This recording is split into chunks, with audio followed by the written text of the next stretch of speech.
7:48 de la mañana. Momento para hablar de lo que está pasando con Vicentín y de lo que pasa con el tema alimentario en la Argentina. ¿Por qué? Porque el gobierno de Alberto Fernández ha planteado esto como una suerte de cruzada del bien contra el mal, ¿no? Como suelen hacer los gobiernos peronistas, después uno puede coincidir o no, pero como una suerte de cruzada del bien contra el mal, en pos de la soberanía alimentaria, de cuidar la mesa de los argentinos, diría Cristina Fernández de Kirchner. O sea, en este caso, la recuperación, expropiación y estatización de Vicentín sería en pos de lograr la soberanía alimentaria para los argentinos. Bueno, para el caso decidimos hablar con los que saben. Nosotros siempre tratamos de nutrirnos de los que saben, de los que siguen los temas en profundidad, no con una profundidad de 20 centímetros, sino de forma más profunda aún. Y bueno, ya lo tenemos en contacto a Juan José Borrell, que es profesor de geopolítica, historiador, investigador. Un gusto hacer charlar con él. ¿Cómo está, Juan José? Buenos días. ¿Qué tal? Buen día, Antonio, muy amable. Gracias por atendernos. Respecto a eso, sí, de los que saben, te podría responder, yo solo sé que no sé nada, y más con esta situación tan nebulosa. Claro. Pero vamos a tratar de acercar algunos interrogantes para tener más luz sobre la cuestión. ¿De qué estamos hablando cuando se habla de soberanía alimentaria? Y si existe en realidad la soberanía alimentaria o solamente algún elemento de determinado discurso. Mira, este es un tema bastante amplio y complejo, pero para hacerlo más breve y sintético posible, hay que entender que un concepto que en todo caso es más interesante para abordar esta cuestión es el de seguridad alimentaria. Seguridad. Es un concepto, seguridad alimentaria, que es el concepto que formula la Organización de Naciones Unidas para la Alimentación y la Agricultura, la FAO, y al cual Argentina suscribe en todos sus documentos, que implica una situación cuando toda la población tiene acceso a un suministro de alimentos, el cual es nutritivo, inocuo y sirve para el bienestar de las personas. Entonces, el ente, digamos, o la entidad encargada de garantizar este acceso a los alimentos sería el Estado a partir de sus políticas públicas en acción con otros sectores, instituciones, sector privado, cooperativas y demás. Para lograr esta seguridad alimentaria se necesitan algunas condiciones. Primero, que vos tengas disponibilidad de alimentos, es decir, que vos tengas un suministro de alimentos. Segundo, cómo utilizás esos alimentos. Tercero, la estabilidad en el suministro y en el precio de los alimentos. Y cuarto y fundamental, el acceso a los alimentos. Es decir, vos podés ser un país gran productor de alimentos o de otra cosa similar, que no es lo mismo, que es materias primas alimenticias, y esto se vincula con el caso de estas cerealeras tipo Vicentín, pero parte de tu población no tiene acceso a ese suministro, es decir, no lo puede comprar. Es decir, y esto es clave para poder desmitificar algunas cuestiones. Recuerdo una frase de un extinto concejal, que no sé si viene el caso, pero por allí me ayuda un poco a entender esto. Él lo decía para la militancia política, pero decía algo así como la tropa tiene que estar bien comida, ¿no? La tropa, en este caso, pensando en un país como si fuera un ejército, digamos, los habitantes tienen que estar bien comidos. Claro, es fundamental. La alimentación de la población es fundamental, en cantidad y en calidad. Ahora, ¿qué pasa? El tema es que vos no asegurás la alimentación con un asistencialismo masivo, que es en lo que hemos caído. Porque este acceso está muy ligado a las condiciones de pobreza que tenemos en Argentina. Obvio. Entonces, la condición ideal sería que, digamos, la población argentina tenga trabajo digno para con sus propios medios comprar los alimentos que considere necesarios. Esto es para desmitificar esta cuestión de que una Vicentina estatalizada o cualquier otra empresa significaría, no sé, como una expendedora de alimentos a la calle o camiones yendo al interior del país repartiendo comida. Estas grandes corporaciones, básicamente, lo que hacen con los granos, con las oleaginosas, es procesarlo, hacer biodiesel o exportarlo como alimento para animales. Claro, bueno, eso no es que producen viandas alimentarias. Exactamente, eso es lo que me decían expertos en el tema Vicentín, de que buena parte de lo que se exporta, casi la totalidad, va para abastecer el consumo de chanchos chanchos en China, ¿no? De lo que es Vicentín. Exacto. Que Vicentín Exacto. tiene el 10% aproximadamente del mercado granario de la soja. Y en comparación, por ejemplo, con otras multinacionales como Cargill y COFCO, que entre las dos suman el 25%. Sí, sí, lo que hace la distribución del mercado, Vicentín en años anteriores estaba entre las 10 mayores exportadoras. La Claro. mitad de la exportación de Argentina la hacen corporaciones extranjeras. Ahora, pero lo que hay que desmitificar es esto, es que sea pública, sea privada, sea mixta, eso va a garantizar que la población pobre de Argentina coma, para ser bien directo.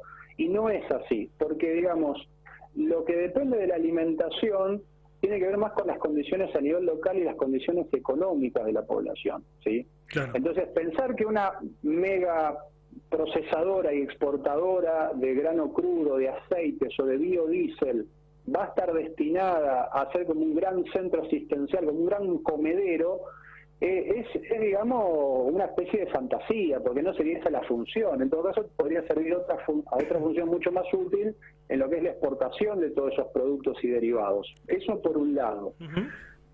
En todo caso, cuando hablamos de soberanía, para eso está el Estado, y digamos, a través de nuestro sistema republicano, que delegamos el voto a nuestros representantes, para que legislen y realicen acciones y políticas públicas en un sentido soberano. Pero como dicen, una golondrina no hace la primavera. Vos, con una acción sobre Vicentín o cualquier empresa, no asegurás o no garantizás que todo el sistema agroalimentario sea, si querés, autónomo o Claro. soberano. Claro, no, Por eso- además estamos hablando de que no solamente la tropa esté bien comida, como decía Pedro Bluma, sino coma con calidad, digamos, porque uno puede comer cualquier cosa, digamos, una hamburguesa, Claro. bueno, Sí. los amigos auspiciantes nos mandan un saludo seguramente, pero a ver, uno trata siempre de comer con cierta calidad, digamos, ciertos nutrientes para el crecimiento, a eso es lo que voy. Bueno, eso sería, exacto, muy bien, eso sería parte de una política alimentaria saludable, de buenos hábitos alimentarios y demás, que pasa por otra cuestión. Por eso, como muy bien vos decís, una buena alimentación en cantidad y calidad de la población argentina requeriría todo un conjunto de políticas, desde educación, desde infraestructura de agua potable, desde el hecho de que vos no tengas más del 40% de la población bajo la línea de la pobreza, porque una persona, una familia que no puede tener un trabajo digno termina en los circuitos del asistencialismo, termina recibiendo un bono, un bolsón de comida, y digamos, digámoslo con todas las letras, termina siendo un cliente del Estado, de allí viene el término clientelismo, es la verdad. Y a cambio de un voto. Claro, o sea, siempre es mejor más que dar el pescado, enseñar a pescar para que las personas se puedan proveer sus propios alimentos. Es decir, que existan condiciones para que las personas puedan trabajar y vivir dignamente. Por ahí pasa la dignidad. Ahora, Es decir, ¿por qué el gobierno recupera este concepto, digamos, porque no es nuevo y te quiero preguntar, nos quedan pocos minutos lamentablemente, pero que hago un pequeño raconto de dónde viene este concepto de soberanía alimentaria? ¿Por qué recupera este concepto y lo vierte a la cosa pública, digamos, en este momento particular de la cuarentena, digamos, donde está parada prácticamente toda la economía? O si bien, bueno, eso habría que preguntarse al gobierno, no a mí. Claro.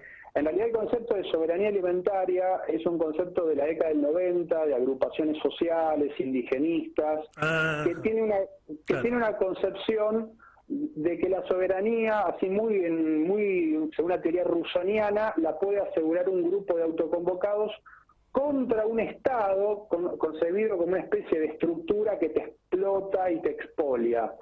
Es decir, si vos pensás que vas a asegurar la soberanía en contra del Estado y no con el Estado, estás errado de los objetivos, porque precisamente es el Estado en el sistema internacional quien asegura la soberanía en sus políticas y demás, o quien debería en todo caso. No podemos pretender que el Estado argentino, todas sus políticas hayan sido soberanas a lo largo de su historia, pero sería más conveniente pensar en una estrategia del Estado para la seguridad alimentaria. Eso ya es otra cosa de otra dimensión.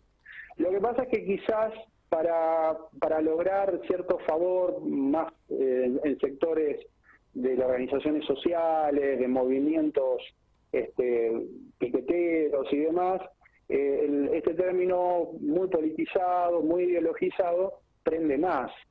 Pero no se va a asegurar, en todo caso vamos a suponer que se llegue a esa instancia de la expropiación, que ya de por sí la palabra en sí misma genera, es un término muy espinoso. Yo lo que creo que lo que hizo es mover el avispero, no solo la intervención, sino que lanzar este concepto que hay, esto parte ya de un proceso político, hay que ver si se implementa, cómo.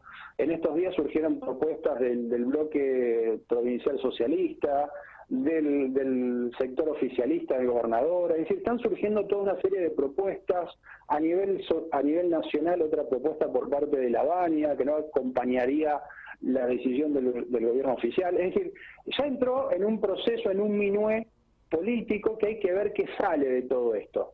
Claro. Pero el simple hecho de hablar de expropiación ya de por sí es una palabra que genera rispidez. Entonces lo que habría que ver es de qué estamos hablando, qué empresa. Hay que entender que esta corporación un año atrás mostraba sus balances como limpios, como sin pasivos, por eso seguía pidiendo a bancos internacionales préstamos, y meses después se declara en convocatoria. Es decir, estamos hablando de una megacorporación que tenía, digamos, un accionar que era errático también. Claro. Pero, digamos, sí. todo esto habría que en realidad ponerlo sobre la mesa con información que nosotros no disponemos. El día a día de lo que es esta intervención, que le van pasando a la prensa cierta información, donde va saliendo, nos vamos enterando de nuevas cosas.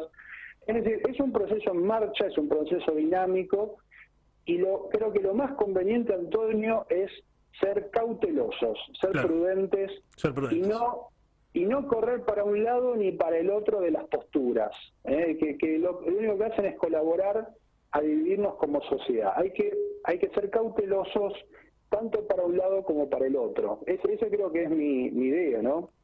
Bueno, muy interesante lo que decís. Para aquellos que quieran seguir el pensamiento de Juan José Borrell, pueden hacerlo, pueden comprar el libro, inclusive está en Mercado Libre, Geopolítica y Alimentos, el desafío de la seguridad alimentaria frente a la competencia internacional por los recursos naturales, con prólogo de Marcelo Gullo y editado, bien digo, por la editorial Biblos. Muy interesante tapa con un pan con diferentes banderitas, ¿no? Como quienes se reparten el pan. Muchas gracias, Juan José. Gracias Antonio, y muy gentil por la invitación. Adiós.